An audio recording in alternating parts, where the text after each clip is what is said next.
वफाकी काबीना ने इस्लामाबाद हाई कोर्ट के जजेस के खत के मामले पर बनने वाली इंक्वायरी कमीशन के TORs की मंजूरी दे दी। तफसीलात के मुताबिक वज़ीर आज़म शहबाज शरीफ की ज़ेर सदारत वफाकी काबीना का इजलास मुनक़द हुआ।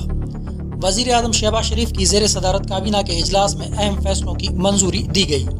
इजलास ने 25 मार्च 2024 को इस्लामाबाद हाई कोर्ट के 6 मोअज़्ज़ज़ जज साहिबान की जानिब से लिखे गए खत के मंदरजात पर तफसीली गौर किया। इजलास को बताया गया कि सुप्रीम कोर्ट के फुल कोर्ट के एलामिया के मुताबिक चीफ जस्टिस पाकिस्तान की जनाब वज़ीर आज़म से मुलाकात में इंक्वायरी कमीशन की तश्कील तजवीज़ हुई थी। मालूम हुआ है कि वफाकी काबीना ने इस्लामाबाद हाई कोर्ट के 6 जज साहिबान के खत पर इंक्वायरी कमीशन की तश्कील की मंजूरी देते हुए साबिक चीफ जस्टिस पाकिस्तान तसद्दुक़ हुसैन जिलानी को इंक्वायरी कमीशन का सरबराह नामजद कर दिया है।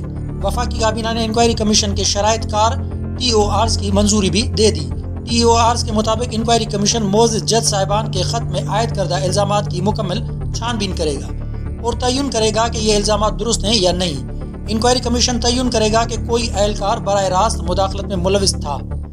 कमीशन अपनी तहकीकात में सामने आने वाले हक़ाइक़ की बुनियाद पर किसी एजेंसी, महकमे या हुकूमती इदारे के खिलाफ कार्रवाई तजवीज़ करेगा। कमीशन को यह भी अख्तियार होगा कि वो इंक्वायरी के दौरान ज़रूरी समझे तो किसी और मामले की भी जाँच कर सकेगा।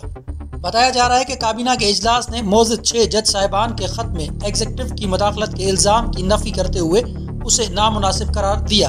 काबीना अरकान की मुत्तफ़िका राय थी कि दस्तूर पाकिस्तान 1973 में तय करदा 3 रियासती इदारों में इख्तियारात की तकसीम के उसूल पर पुख्ता यकीन रखते हैं, जबकि वज़ीर आज़म शहबाज शरीफ ने अदलिया की आज़ादी और दस्तूरी इख्तियारात के तकसीम के उसूल पर कामिल यकीन रखने के अज़म का अदा करते हुए काबीना को उस खत के बाद अपने मुशावरत और चीफ जस्टिस पाकिस्तान से होने वाली मुलाकात के बारे में भी एतमाद में लिया।